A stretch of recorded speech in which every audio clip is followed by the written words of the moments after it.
Eh bien, salut à toi Zaknote, ici Machikouli pour une nouvelle vidéo. J'espère que tu vas bien, que tout se passe bien dans ta vie et dans tes petites lectures.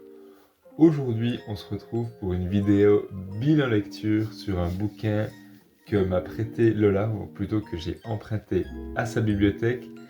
Et j'annonce la couleur dès le début, c'est un bouquin que j'ai ajouté sur ma liste des livres que j'ai envie d'acheter. Voilà, c'est un bouquin qui m'a beaucoup plu. Il n'est pas très grand, mais je pense qu'il a un gros impact sur moi. Voilà, ce bouquin s'appelle Comme un roman de Daniel Pennac. Et la quatrième de couverture ici, c'est une liste. C'est une liste de droits, en fait, les droits imperceptibles du lecteur. Et je vais te les lire parce que je trouve ça très très intriguant. Alors, numéro 1, le droit de ne pas lire. Le droit de sauter des pages. Le droit de ne pas finir un livre. Le droit de relire. Le droit de lire n'importe quoi. Le droit au bovarisme, maladie textuellement transmissible. Le droit de lire n'importe où. Le droit de grappiller. Le droit de lire à haute voix. Le droit de nous taire. Donc voilà, moi j'ai lu ça et je trouvais ça hyper intéressant en fait. Et c'est un bouquin, alors hyper bizarre. C'est un bouquin, j'ai rien compris. C'est pas vraiment une histoire, c'est un mélange de plusieurs trucs. Et en fait, c'est un bouquin qui parle de l'expérience de lecture. En gros, grosso modo, c'est ça. C'est un bouquin qui a été écrit dans les années 90.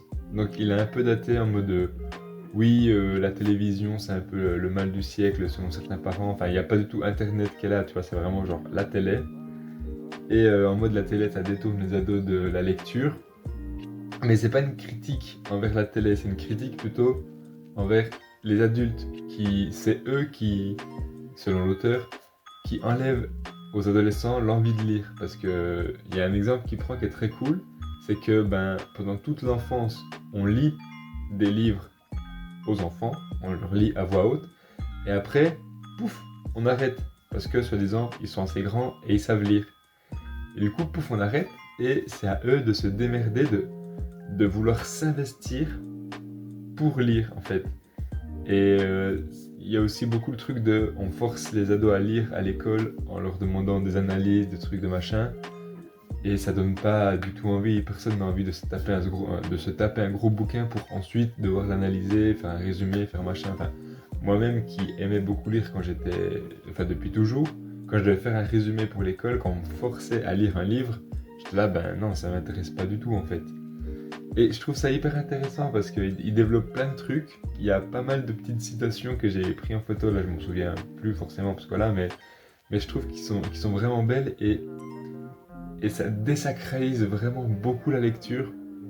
Parce que c'est vrai qu'on s'en fait un peu tout un pataquès en mode il faut absolument lire, c'est super, c'est génial. Et rien que quand tu lis les droits ici, genre le droit de ne pas lire, ben oui, en fait c'est vrai, on a le droit de ne pas lire. Si on n'a pas envie de lire, faut pas que ce soit forcé, il faut pas que la lecture ça soit un passe-temps élitiste. Donc ça, je trouve ça hyper intéressant. Le droit de sauter des pages, c'est vrai que moi je le fais pas assez souvent, mais je l'ai fait une fois, c'est dans Jules Verne, là, quand il y avait toutes les énumérations de poissons de ses morts que j'en pouvais plus.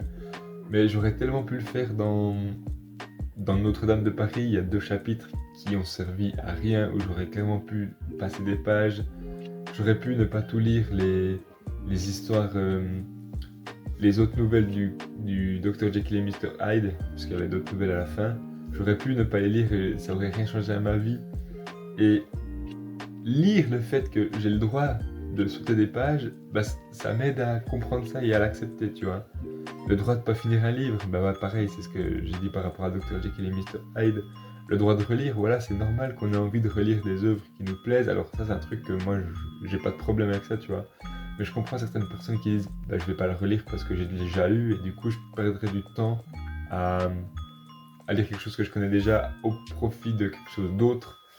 Donc voilà, c'est hyper intéressant et un truc qui est cool, c'est qu'il dit que voilà, faut aussi cibler ce qu'on a envie de lire. C'est pas parce qu'il y a les classiques qui existent qu'on est obligé de lire que ça. Faut faire la différence entre les bons et les mauvais romans. Enfin, je vais pas non plus te te faire tout le livre parce que voilà, mais il est hyper court et il se lit méga vite. Moi je le lisais dans le train, c'est vraiment top, c'est des petits chapitres, donc c'était super intéressant. Et par contre, il m'a donné vraiment envie de lire d'autres classiques parce que l'auteur il cite souvent des classiques justement. Et je suis là où en fait il y a plein de trucs que je connais pas et moi c'est un truc qui m'intéresse les classiques, donc voilà, j'ai très très envie d'approfondir mes connaissances là-dedans. Donc c'est un livre qui m'a donné envie de lire alors que de base j'aime déjà beaucoup lire, tu vois. Donc ouais, il était vraiment vraiment top. Il parle vraiment à tout le monde, je pense, à ceux qui aiment lire, à ceux qui aiment pas lire. Au début, on suit l'histoire un peu d'un ado qui est dans sa chambre, qui doit justement lire un bouquin pour rendre un travail, et ça le fait chier. Et après, on part dans le passé où l'auteur explique que, bah, ce que je t'ai dit avant par rapport au fait qu'avant on lisait des livres aux enfants, maintenant plus. Dans la deuxième partie, on suit cet ado qui en fait va juste recopier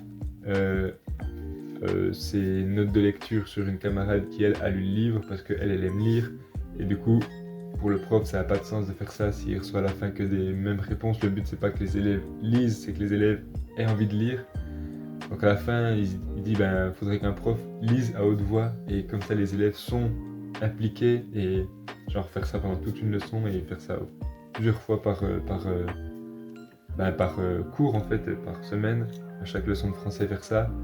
Et c'est vrai que ça pourrait être méga intéressant de faire des heures de lecture comme ça pour que ça soit en gros comme la télé, qu'on soit pas obligé de lire, mais qu'on puisse s'imaginer des trucs quand même, tu vois. Et enfin bref, c'était vraiment un livre hyper enrichissant, je trouve. Je l'ai beaucoup beaucoup aimé, donc c'est pour ça que je vais le mettre sur ma pile à acheter, comme un roman de Daniel Pennac. Voilà. J'espère que la vidéo t'a plu, on arrive gentiment à la fin. N'hésite pas à me donner ton avis en commentaire sur ce bouquin. Je vais peut-être me renseigner sur ce qu'a fait cet auteur d'autre. Je sais pas si c'est français, mais t'as capté.